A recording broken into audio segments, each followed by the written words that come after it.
So a shop owner in Rockport is searching for a homemade sign that was meant to show their determination to recover from Hurricane Harvey. It just said "Rockport Strong" on a piece of driftwood. It had been on display in front of the store, but not anymore. It was recently stolen.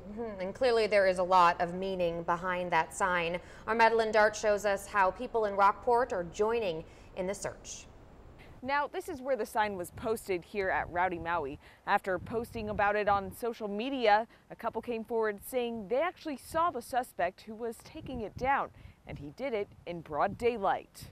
A plea on Facebook going viral. It's heartbreaking, you know, that somebody would have the gall to get up there and take it. Co-owner Casey Malman says the sign is just a piece of driftwood that ended up on the property after Harvey, which her brother then spray painted. And they posted it outside just to send it to us to say, hey, you know, we're here, everything's okay, we're taking care of it, and we're gonna be all right. The people who claim they saw the suspect taking down the sign thought he was just doing repair work. He came by, pulled a picnic table to the side, brought his own cordless drill, and apparently got up there and realized he had the wrong drill bit.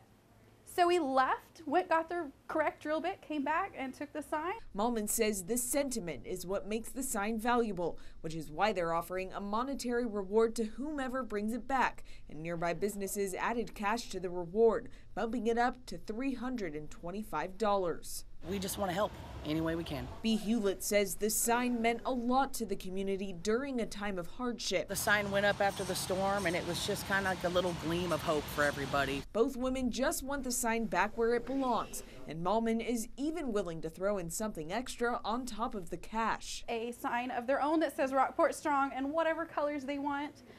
No questions asked, just bring it back. Madeline Dart, 3 News.